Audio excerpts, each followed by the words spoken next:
Terima kasih. Bismillahirrahmanirrahim. Assalamualaikum warahmatullahi wabarakatuh. Mari kita panjatkan puji dan syukur kehadirat Tuhan Yang Maha Esa. Kita diberikan kesehatan dan keberkahan. Salam sejahtera, Om Swastiastu, Namo Buddhaya. Pak Menteri, meskipun beliau tidak hadir di sini, terima kasih. Pak Sekjen, segenap Dirjen, dan semua rekan-rekan yang hadir, khususnya di seluruh Indonesia, para sekda, dan juga segenap pimpinan di jajaran Kemendagri, dan juga pemerintahan daerah. Saya langsung saja to the point, bahwa ada pepatah yang penting sekali oleh Peter Drucker. If you cannot manage, you cannot measure. Jadi kalau kita tidak bisa mengukur, kita tidak bisa memanage. Jadi coba kita lihat ini.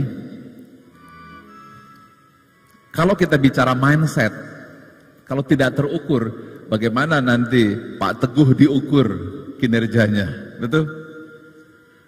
Tadi Pak Menteri sudah bicara transformasi sistem. Mungkin dengan cara seperti itu nampak terlihat angka-angkanya. Tapi ketika bicara mengubah mindset, kita sudah kerja keras, kita dibilang tidak berhasil. Maka kita tidak tahu memanage. Jadi bicara tentang corporate culture, bicara tentang budaya kerja yang disampaikan oleh Pak Menteri tadi, seperti kita harus melihat badan kita. Asam urat kita berapa? Gula darah kita berapa? Tekanan darah kita berapa?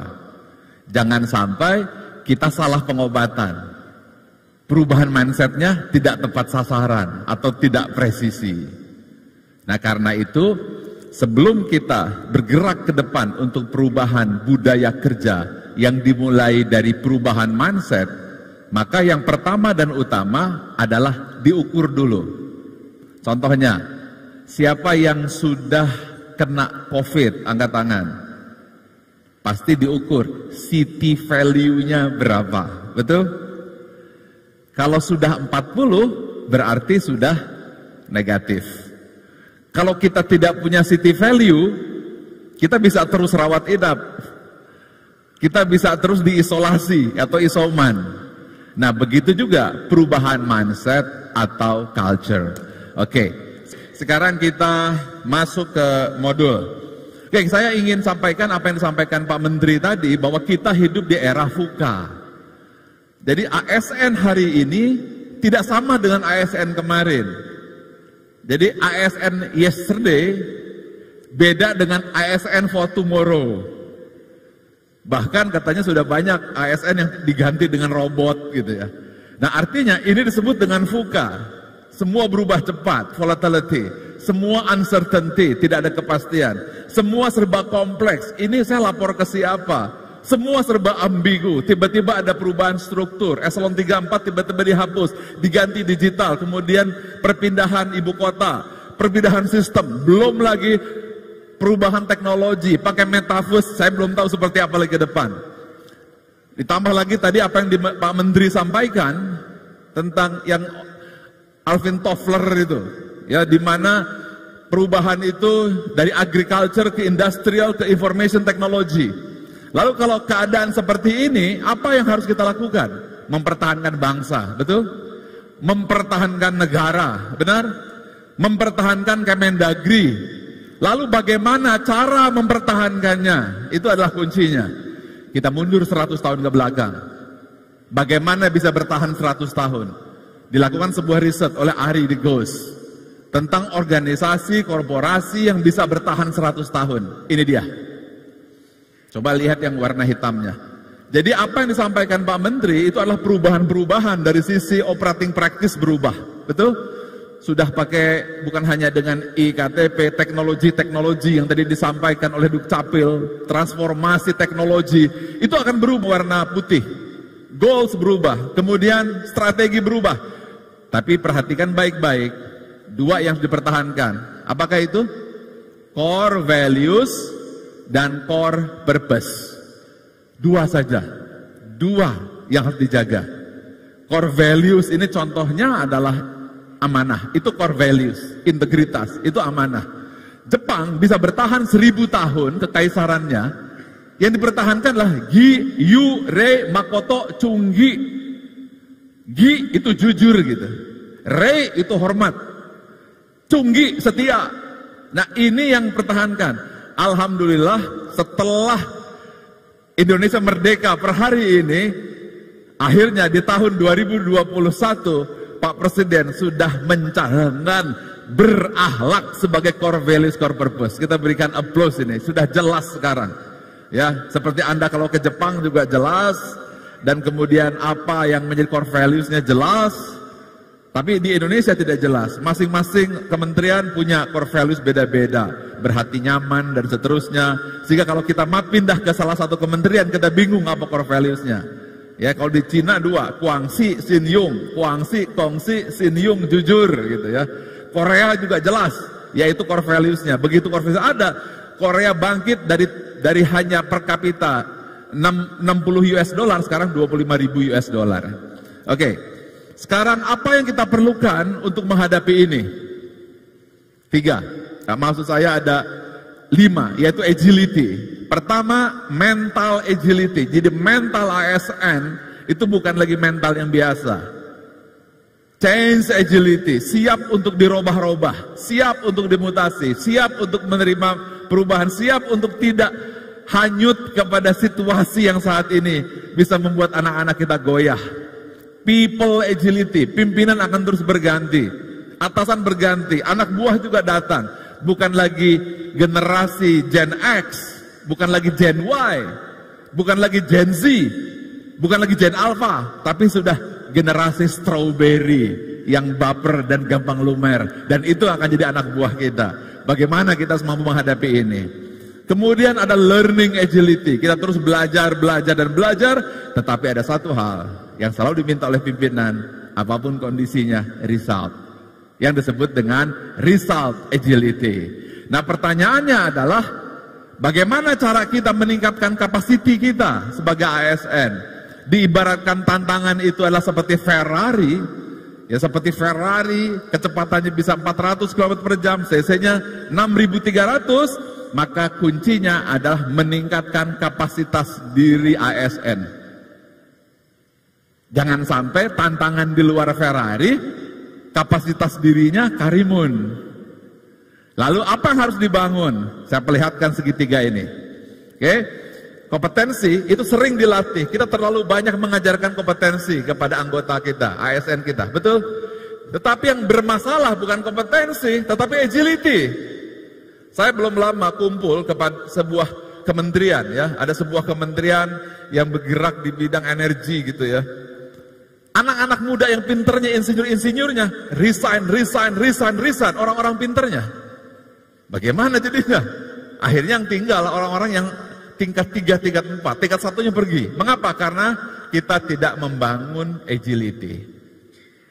Bagaimana cara membangun agility? Maka yang kita bangun capacity. Kalau bahasa Jawanya ini luas, bawahnya luas. Tetapi coba kita lihat, apakah kita mengajarkan tentang luas dan luas? Belum. Karena luas itulah spiritual intelligence. Luas emotional intelligence, baru yang atas kompetensi itu adalah IQ. Oke, sekarang saya akan berikan 5 ukuran. Ya, 5 ukuran. Apakah kita siap untuk menghadapi transformasi secara mindset? Saya tidak bicara teknologi. Apakah kita siap untuk menghadapi tekanan? Apakah kita siap untuk menerima menjadi orang yang punya akhlak atau punya accountable? Maka ada 5. Oke, perhatikan baik-baik, ada 5 ini. Berakhlak itu adalah biji yang mau ditanamkan ke hati. Maka untuk siap tergantung kualitas tanah, yaitu hati atau jiwa kita. Ada 5 ukuran. Apakah kita siap untuk menerima transformasi mindset dan transformasi kultur yang tadi disampaikan oleh Bapak Menteri? 5. Dan ini penentu. Kegagalan atau keberhasilan ada di 5 ini. Oke, sekarang paling rendah. Ibarat tanah ini, tanah batu karang lah, akhlak yang nggak bisa masuk ke level 1. Level 1 disebut dengan dependent. Ini adalah ASN yang hanya datang, kemudian hanya bisa diperintah-perintah, disuruh-suruh, tidak punya inisiatif, tidak punya tanggung jawab. Level 1. Oke, level 1. Jadi dia hanya datang, tidak punya inisiatif, hanya tunggu perintah, tidak diperintah, tidur dan tidak kerja. Level 1. Oke, siap. Sekarang level 2. Level 2 itu disebut dengan ego independent. Jadi ego independent, dia datang hanya untuk satu tujuan, cari uang, cari makan. Jadi kalau ditanya, kenapa masuk ASN? Karena masuk ASN dapat duit, dapat gaji, dapat beras, dapat tunjangan, dan dapat pensiun. Ini level 2. Ya, biasanya level 2 ini yang punya masalah. Nah, permasalahannya banyak sekali orang tiba-tiba jadi wali kota, jadi bupati, dia posisinya tinggi, otaknya adalah doktor, tapi hatinya level 2, maka ditangkap KPK. Kalau dia punya kekuasaan, punya jabatan, maka dia akan mempergunakan kekuasaannya untuk ego diri. Ini disebut level 2. Dia datang hanya untuk cari apa? Cari makan. Kemudian cari apa? Cari beras, cari tukin. Kemudian paling tinggi, cari pensiun. Nah, ini yang datang ke ASN. Bayangkan, level 3, ini lebih bagus. Level 3 itu bahasa Jawanya ini mangan, rak mangan, sing penting kumpul. Ini level 3, oke? Sedangkan level 2, kumpul, rak kumpul, sing penting mangan. Level 3, bagi dia, jabatan, pengakuan, penghargaan, itu orientasi saya masuk ASN. Ini level 3. Kalau level 2, KKN kerjasama dengan level 2, selesai. Satu negara, satu provinsi, satu direktorat. Mengapa? Level 3 jago negosiasi, jago melobi, pandai bergaul. Kemudian level 2 kepentingan diri, habis bangsa Indonesia. Nah, ini yang penting untuk merekrut ASN, memberi kesempatan, memberikan jabatan. Kesalahan kita tidak mengukur level ESQ-nya. Oke, sekarang level yang diharapkan 4. 4 ini seperti Pak Hugeng, ya, level 4. Kemudian Bismar Siregar, minimum 4. Baharudin Lopa, minimum 4. Pak Artijo Alkostar, level 4. Contoh perilaku level 4. Pada tahun 1950, pemerintah mencanangkan Sanering untuk membantu ekonomi dari inflasi. Kemudian saat itu setelah Sanering, Ibu Rahmi Hatta bilang ke Bapak, Pak, Bapak kenapa nggak bilang saya dulu? Katanya. Kenapa, Dek? Ya kalau Bapak bilang sama saya, maka saya mau beli mesin jahit singer nih Pak, katanya. Terus dia bilang, ya kalau seandainya nanti saya ngomong sama kamu, Dek, katanya, kamu akan ngomong sama ibumu, kamu akan ngomong sama kakak-kakakmu, dan akhirnya penyelamatan ekonomi gagal. Sabar ya Dek, nabung lagi. Oke, sekarang, menurut Anda, Bung Hatta level berapa? Silakan angkat jarinya, 4 atau 5? Minimum 4. Ini ASN tuh harus level 4. Hari pertama jadi ASN level 4. Kalau level 5, oh, ceritanya sudah sangat berbeda. Masih ingat Nelson Mandela? Di penjara 27 tahun, begitu keluar, dia memaafkan orang yang memenjarakannya. Hidupnya hanyalah untuk pengabdian. Ini disebut abdi negara level 5. Harus kita rombak gitu. Coba kita lihat, ini boleh dipotret, silahkan dipotret. Saya bisa juga melihat di dirjen Anda, misalnya kemudian di provinsi mana, kota madya mana, bupati mana, kita kelihatan. Maka jangan heran, korupsi itu pasti datangnya dari orang-orang yang mindset level 2, pasti itu. KKN pasti yang level 3. Korupsi dan KKN level 2 dan level 3. Ini level 1 lupakanlah. Yang bisa memegang amanah cuma level 2. Yang bisa pegang amanah dan jujur di sini. Silakan di screenshot, di potret semua. Tolong lihat potret. Sudah paham ya kenapa nggak berhenti-berhenti masalah ASN ini? Karena ini. Oke. Sebenarnya bagaimana caranya? Mungkin target saya adalah membantu mentransformasi gitu. Contoh orang-orang yang ditangkap KPK itu karena level 2. Ini pasti level 2. Ya, apakah bupati, apakah wali kota, di level 2 ini. Nah, kita tidak tahu, yang penting pengalaman kerja berapa tahun, pendidikan berapa tahun. Nah, sehingga nanti mungkin saran saya Pak Teguh, mereka kita ukur harus naik dulu ini nih, baru dia boleh menjabat. Harus ada di level atas. Ya, ini kesalahan kita. Ini sebenarnya riset besar dilakukan oleh Profesor Dr. Otto Lasky di Amerika untuk mencari pemimpin-pemimpin. Jadi dia untuk cari pemimpin ini saja. Ya, untuk jadi pejabat ini dia. Untuk jadi dirjen, untuk jadi direktur dan seterusnya, ya harus level ini. Oke. Nah, sekarang ini tidak cukup waktu karena waktu saya sangat singkat. Tapi target saya adalah paling tidak Anda paham dulu bahwa mindsetnya bagaimana untuk merubahnya. Ada kesalahan besar di dunia tentang mindset ini. Mindset tentang hidup di muka bumi. Coba kita pelajari. Mindset kebanyakan berangkatnya adalah bottom up. Jadi begitu hari H masuk ASN adalah mencari kepastian.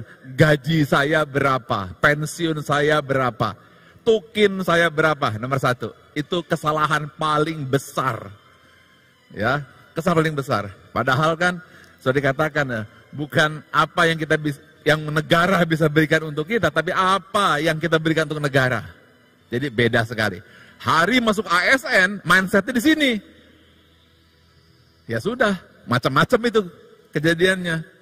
Nggak nyambung antara misi ASN. Nah, berakhlak adalah membahas ini semua.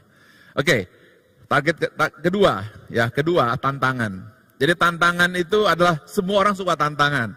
Karena itu orang suka main bola, anak-anak suka main game, betul, balap sepeda, berenang, apa saja, pokoknya yang penting tantangan level 2. Kemudian ada tantangan di sebuah wilayah dihadapi, berolahraga, sepak bola, badminton.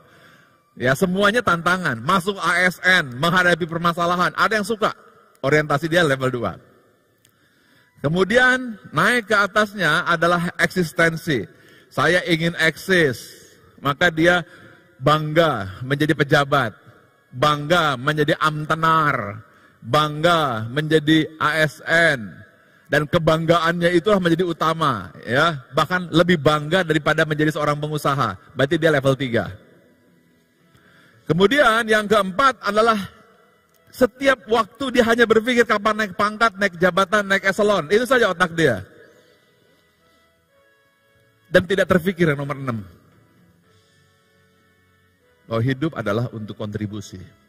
Celakanya, yang masuk sampai level 6, biasanya kalau sudah jadi level tinggi.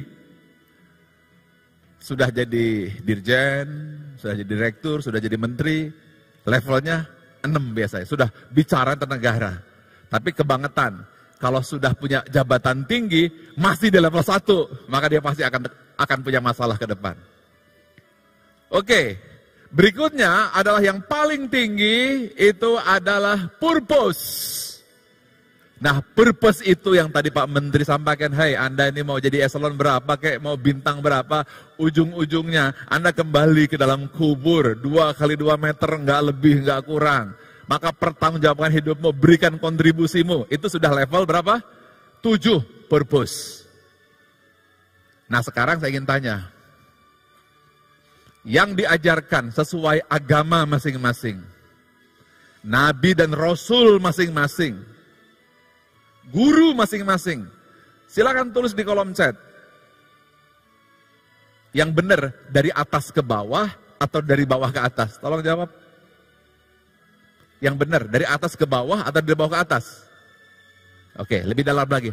ASN sejati yang benar dari bawah ke atas atau dari atas ke bawah? Dari atas ke bawah. Sekarang jujur. Kenyataannya yang dipakai saat ini yang masuk jadi ASN dari bawah ke atas atau dari atas ke bawah? Dari bawah ke atas. Jadi saran saya Pak, kalau bisa untuk merubah ini yang nggak cukup saya ceramah seperti ini. Saya itu satu saat saya berharap kita 1 hari atau 2 hari seperti bapak-bapak yang pernah gitu ya beberapa waktu untuk mengubah mindset ini. Ini gampang bicaranya, tapi untuk mengubahnya itu perlu energi dan perlu waktu, sebuah awareness gitu. Celakanya di sekolah guru-guru kita, teman-teman kita mengajar ke bawah. Maka orang-orang berlomba pamer-pamer harta, betul? Kemudian nomor 3 berlomba dengan kendaraan dan sebagainya. Ini saja. Harusnya saya bangga memberi kontribusi. Di Jepang, ASN itu memberi itu melayani saburau. Saburau kelak namanya menjadi samurai. Hidupnya melayani. Dia bangga kalau melayani. Seperti di Jogja itu kan dia abdi dalam itu ya dia mengabdi Gus dia begitu. Jadi begitu masuk di sini, tapi tantangan zaman dari bawah. Nah ini yang harus kita lakukan. Tapi tentu saya tidak bisa jelaskan di sini karena batasan waktu. Oke? Ini sesi 1 saya ada waktu mungkin 20 menit lagi. Oke, ini dulu. Jadi yang Pak Menteri harapkan adalah perubahan mindset. Itu nomor 1. Oke? Jadi bagaimana ngerubah mindsetnya? Yang pertama adalah naikkan sosio-emosional ASN level 2, 3 yang tadi. Coba lihat grafik yang aslinya. Naikkan semua ke level 4 dan 5. Itu rumus 1. Oke? Yang kedua, pindahkan cara berpikir mindsetnya bukan bottom up, tapi top down. Oke? Itu dia. Ini strategi mindset dalam waktu cepat. Tentu ini butuh waktu. Ya. Nah kalau ini sudah, barulah dia jadi seorang ASN. Di mana dia punya goals, dia punya visi, dia punya misi. Dia punya struktur. Apabila kita dirjen, ada berapa direktur di bawahnya. Apabila dia gubernur, dia juga punya satker. Ya, ini di sini. Tetapi yang hari ini mau dibahas bukan yang sebelah kiri, tapi sebelah kanan. Sebelah kanan adalah apa yang dimaksud oleh Pak Menteri, yaitu transformasi budaya kerja atau corporate culture. Jadi apapun program yang sudah dicanangkan oleh Presiden, apapun program yang dicanangkan oleh Pak Menteri, dicanangkan oleh Dirjen, ujung-ujungnya eksekusi, pelaksanaan. Ketika pelaksanaan, manusia. Ketika manusia, skill dan attitude. Attitude 70-80%. Sekarang, tolong angkat tangan. Yang merasa bahwa banyak masalah di kantor saya adalah sisi sebelah kanan Pak yang bikin pusing, angkat tangan. Betul. Kalau seandainya sebelah kanan ini beres, Indonesia Emas insya Allah akan terlaksana. Nah hari ini sudah clear seperti ini, jadi kalau kita hubungkan cara berpikir Pak Presiden, maka sama, yaitu Presiden punya misi visi target, ada 5 prioritas kerja Pak Presiden. 1, pembangunan SDM. 2, pembangunan infrastruktur. 3, simplifikasi regulasi. 4, penyederhanaan birokrasi. 5, transformasi ekonomi. Itu dia. Tetapi dalam pelaksanaan, maka yang sebelah kanan Pak Presiden sudah mencanangkan berakhlak. Dan ini 70%. Kemudian diaplikasikan di Kementerian Dalam Negeri. Sama. Maka ini Pak Menteri Dalam Negeri punya target, punya visi, punya dirjen, punya direktur, ya, punya satker, semuanya seperti ini. Tetapi hari ini Pak Menteri bicara sisi yang sebelah kanan ini, yaitu corporate culture, yaitu mindset. Nah, sebelah kanan, kiri sudah terukur, sekarang kanan sudah terukur. Oke, apakah sudah clear semua? Berikutnya, Anda. Jadi apabila Anda seorang sekda, ya sama. Apabila Anda seorang gubernur, ya sama. Apabila Anda seorang dirjen, ya sama. Cara berpikirnya, yaitu seperti satu koin dengan sisi mata uang yang dua. Satu strategi, satu culture. Tetapi selama ini yang bermasalah di Indonesia, kiri atau kanan? Dua-duanya ya. Tetapi yang paling bermasalah, sudah paham kenapa eselon 4 dan 3 dihapus? Tetapi meskipun dihapus, tapi kalau mindset ini nggak berubah, ya nggak berubah juga. Oke, nah ini sesi saya yang terakhir. Bagaimana Anda sebagai pemimpin mengubah culture, betul kan? Nggak mungkin saya, Anda yang harus bisa melakukannya. Oke, sekarang ada 8 langkah. Tadi sudah dijelaskan oleh Pak Sekjen. Yang pertama, mapping seperti PCR test. Dengan PCR test Anda tahu Anda ini positif negatif. Sakitnya apa? Gula darah atau asam urat. 2, seperti hari ini sosialisasi. Internalisasi belum, itu berupa training. Itu namanya internalisasi. 3, punya kompetensi. Bagaimana cara mengubah satu provinsi, satu dirjen, satu direktorat, satu satker.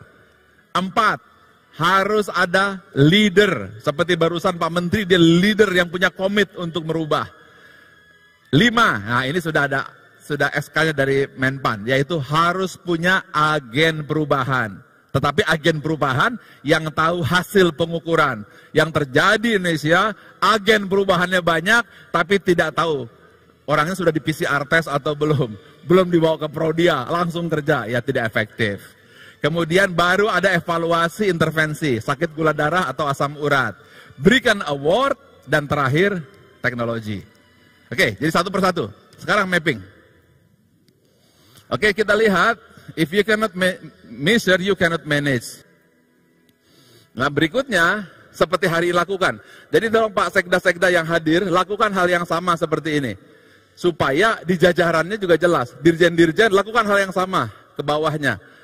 Ya, direktur-direktur sampai ke bawah. Supaya jangan hanya menjadi knowledge. Ya, tetapi dia harus sampai belief. Kalau Jepang itu sampai belief itu. Bahkan dia kalau tidak jujur, jangan diikuti, bunuh diri. Saking sudah sampai belief sistemnya di sini. Nah, target kita di situ. Oke?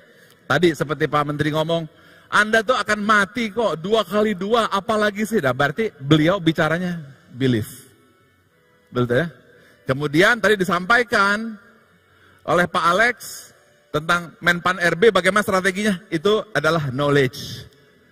Oke, berarti tugas saya adalah menggabungkan knowledge jadi belief. Keren ya itu? Oke, lanjut. Oke, berikut. Nah, ini penting. Kompetensi membangun budaya kerja. Jadi harapan saya, satu dirjen, 1 orang yang bisa seperti saya. Jadi nggak mungkin saya. Dan saya akan didik dapat sertifikat dari BNSP, Badan Nasional Sertifikasi Profesi. Jadi dia itu ngerti. Kalau dipanggil oleh Pak Dirjen, sini, beresin nih culture saya. Dia ngerti strateginya, gitu. Ya. Nah ini, dia ada 10 langkah, tadi sudah dijelaskan oleh Pak Sekjen. Pertama, temukan alasannya. Tadi alasan sudah dijelaskan oleh Pak Menteri. 2, bentuk sistem dan structure, sudah dijelaskan oleh Menpan RB. Nah ini yang ketiga nih. Kemendagri nggak berubah, yang berubah panjenengan, sampean yang berubah, orang yang berubah. Yang keempat, tahu gapnya. Gapnya itu contoh ya.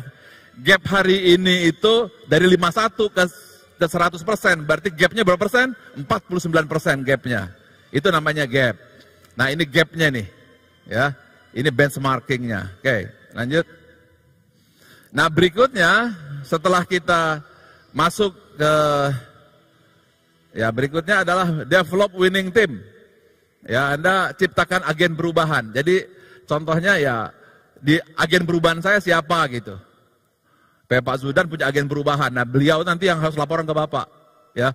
Gitu. Nah, berikutnya setelah agen perubahan, minta dia rubah, pelayannya gimana perbaikan, biarkan mereka berikan informasi. Sistemnya apa yang bisa dirubah, biarkan inisiatif dari mereka. Leadershipnya bagaimana, Anda sendiri. Gitu. Kemudian baru kita campaign. Campaign kita apa? Oh, masalah kita tidak harmonis. Campaign kita harmonis, harmonis, harmonis. Betul? Jadi say, ucapkan, behave, B-O, operate. Say, behave, operate. Kemudian evaluasi. Tahun depan saya akan ketemu lagi, saya akan bacakan Sa Indonesia. Oke? Sa Indonesia kita bacakan. Next. Berikutnya adalah baru membentuk leader berakhlak. Ingat, leader itu penentu. Leader itu Anda. Jadi sikap kita, perilaku kita akan mempengaruhi kita di bawah kita. Kalau kita mencontohkan, mereka akan mengikuti kita. Contoh, tadi Pak Menteri bilang katanya, saya tidak minta uang kepada Anda, saya tidak mau terima uang dari Anda, dan itu sudah namanya leadership. Ya, jadi itu disebut dengan role model, itu 40%. Sistem yang Bapak bangun itu 35%, dan yang saya bantu ini 25% values. Tetapi leadership, sistem, dan values tergantung leader, 100%, Anda sendiri 100%-nya. Gitu. Next. Nah berikutnya agen perubahan. Nah kebanyakan agen perubahan ini dibentuk, tapi nggak punya, cuma pura-pura aja, ngabis-ngabisin anggaran, ada agen perubahan, tapi dia nggak punya ilmu dan tidak pernah membaca hasil risetnya. Nah berikutnya agen perubahan, ya dia harus terus untuk menciptakan, katakanlah dia memberikan reward and consequences, memberikan feedback yang berakhlak, kemudian memperbaiki struktur organisasi, memberikan KPI kepada anggota, memberikan informasi tentang siapa yang bisa dipromosikan, ketika rekrutmen berakhlak juga penilaian, bahkan memecat orang yang tidak berakhlak. Kemudian, nah ini penting, training and development, budgeting, nah, itu sudah ada ya. Nah ini yang kita harus lakukan. Berikut. Oke, nah ini agen perubahan, jadi ini contohnya, ini adalah Pak Menteri. Ya Pak Menteri menjadi sponsor, kemudian ada culture champion, ini Pak Dirjen, ke bawahnya direktur. Nah ini change target, jadi perubahannya se-Indonesia itu seperti ini. Jadi Anda bisa bayangkan ya, nanti coba kita tunjukkan petanya, maka dampaknya akan kelihatan. Muncul lagi daftar ACI-nya, oke ini hasilnya. Kok masih belum naik? Nah, kasih lihat. Ada apa nih, kenapa nih merah? Ini ketahuan nih. Ini nih D nih, Satker 5 ini ya. Akuntabelnya 18%, ini taruh duit berapapun habis ini. Ini merah ini. Nah bayangkan kalau Anda punya tim 18%, jangan percaya orang ini, pasti dia akan rawan untuk korupsi. Kompeten juga rendah di ini. Jadi Anda bisa siap-siap gitu. Jadi ini bukan untuk menilai Anda, tapi untuk membantu Anda supaya Anda tidak terjebak gitu. Karena jebakannya dua, anak buah tanda tangan, Anda yang kena, betul? Anda sudah pensiun, Anda masih dipanggil lagi gitu. Nah lebih baik kita dari bawah benar kita jaga supaya ini tidak menjadi kejadian. Lanjut. Nah baru evaluasi intervensi. Nah setiap tahun akan dibaca lagi hasil evaluasinya. Ini evaluasinya, oke?